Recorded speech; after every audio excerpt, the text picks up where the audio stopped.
Hello again. So last class we looked at mechanical energy, how to find it, and simply adding up the potential and kinetic energies. Today we are going to look at the law of conservation of energy. Now you have seen this before in chemistry when we were looking usually then at thermal energy. Here we'd be looking at mechanical energy. So basically it says that the mechanical energy in a system will remain constant if there are no external forces. The mechanical energy of a system or object will remain constant as long as there are no external forces. Remember the external forces? Okay. So we had Newton's first law, object in motion will stay in motion or a straight line, object at rest will stay at rest, unless acted upon by an external force. Law of conservation of momentum says momentum in a system will remain constant as long as there's no external forces. And this says pretty much the same thing, that the mechanical energy of a system or an object will remain constant as long as there are no external forces. And so what that means is if something has a mechanical energy of, say, 60 joules, and I don't apply any external forces on it, it's going to have a mechanical energy of 60 joules.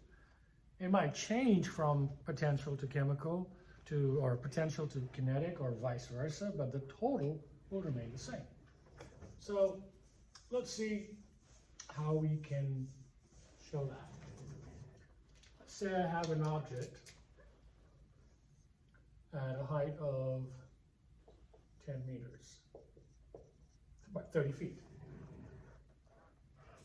And if I don't let any external forces hit it, until it hits the ground here, there are no external forces on it, right? So it's in the ground right there. So the total mechanical energy should remain constant. Well, when I first start off, this has potential energy mgh. As it starts to fall, it comes over here, the h gets wiped out. The h is like 0 over here. So the potential energy has become 0. And guess where all that energy went? Well, this guy's moving now, right? So all his potential energy has become into kinetic energy. All the PE, but converted to KE. We're looking at the moment just before it hits the ground. Once it hits the ground, external forces, all bets are off. So the 10 meters is the height. So if I were, let's say this had a mass of, say, 2 kg.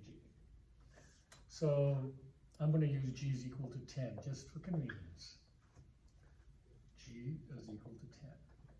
So my potential energy was mgh, which was 2 times 10 times 10, or 200 joules. Well, when it got over here, this was right, I'm going to call it initial. And when we came to the final position, your PE was 0 because your H was 0. So if anything is 0, it's 0. So all of that energy, that 200 joules, must have all become into kinetic energy when it came down here. So you see how we can see that the energy remained constant.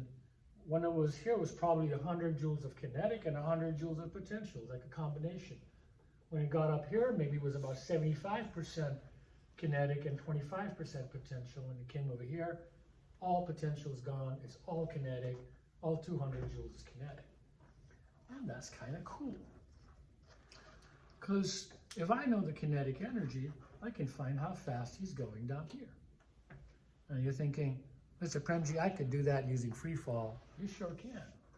We could show you that that would work the same way as well. So let's go ahead and do that.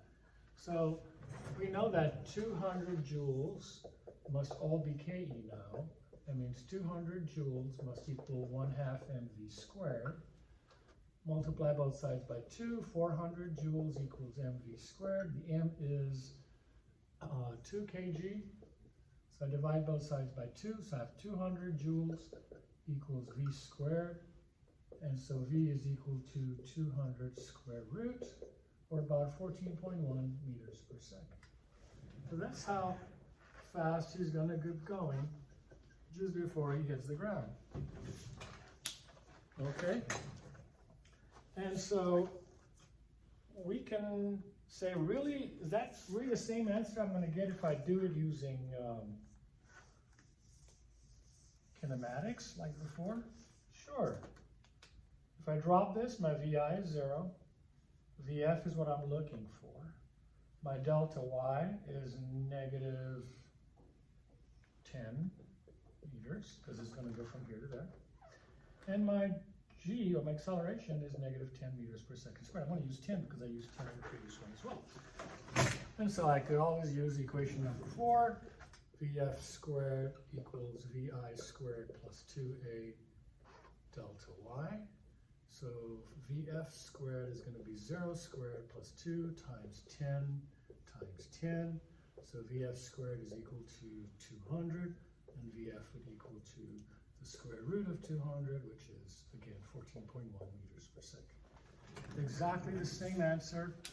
We use conservation of energy here, saying, hey, total energy has to remain 200 joules throughout the whole thing, so this must be all 200 joules here. And we found that same answer, and then we use kinematics, the old-fashioned way, and we could find the same answer as well.